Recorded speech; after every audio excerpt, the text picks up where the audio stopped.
Nag-viral nga muli sa social media ngayong araw lamang ang panawagan ni Lexter Castro o mas kilalang si Boy Dila. Ito'y matapos nga na makatanggap si Lex Castro ng di umano ay mga threat sa mga netizen. Kung matatandaan ay nag-viral nga si Lexter dahil sa piyesta ng San Juan at kung saan ay namasa ito ng mga motorista. Ang kinainis pa ng mga netizen ay ang pagdila nito na parang nang aasar pa. Maraming mga netizen ngayon ang gumante sa pamamaraan ng pag-order sa Lazada, sa Shopee, pati na rin sa ibang mga store na ipinadeliver nga sa bahay ni Lexter. Marami din naman ang napurwisyo dahil dito. At dahil tila nakakatanggap na nga ng threat o banta itong si Lexter, kaya naman napagdesisyonan niya na mag-live at doon ay manghingi ng sorry sa mismong rider na nasaktan niya o nabasa niya. Ayon kay Lexter, gusto na raw niyang matigil dahil na-stress na raw siya, hindi siya nakakatulog dahil sa ginagawa ng mga netizen.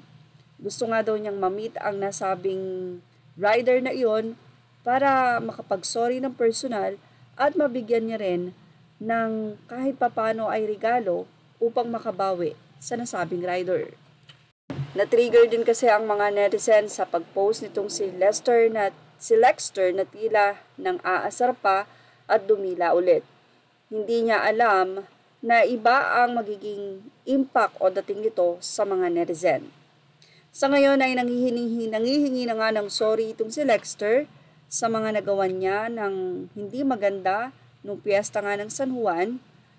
At hindi natin alam kung ano ang magiging impact nito sa mga susunod pa na araw, kung makikipagkita ba sa kanya ang rider na nabasa niya, kung ano nga ba ang susunod na magiging post ni Lexter.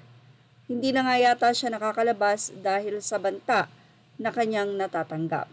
Hindi lang of course si Lexter ang na-stress dito, for sure pati ang kanyang pamilya, ang kanyang mga magulang, sa simpleng aksyon or act na ginawa niya noong piyesta ng San Juan. Marami ang napurwisyo at nagpost sa kanilang social media account, hindi nga lang ang rider, kundi ang ilan pa sa mga nakasakay sa jeep, sa bus, na ang ilan ay mag-a-apply ng trabaho, ang ilan ay papasok sa trabaho, may mga dalang dokumento na napurwisyo nga. Narito ang naging pahayag ni Lexter upang humingi nga ng pahayag sa nasabi nga pong rider na kanyang nasaktan or nabasa. Narito po ang kanyang naging say. Hello guys. Medyo na-stress na ako guys. Mga namabasa akin, mga nagbabanta sa akin guys. Hinahanap ko na si Manong Rider para matapos na yung problema. Wala na yung mga mambabash. Napatawad pala sa'yo, Manong Rider, sa nabasa ako. Ako po humingi ng paumin sa inyo. Gusto po kayo makamit. Humingi ng tawad sa inyo sa personal. At yan ang ating Showbiz Snap update. Ilagay na ang inyong opinion dito sa ating comment section. Images are all credit to the rightful owners and thank you for watching Showbiz Snap.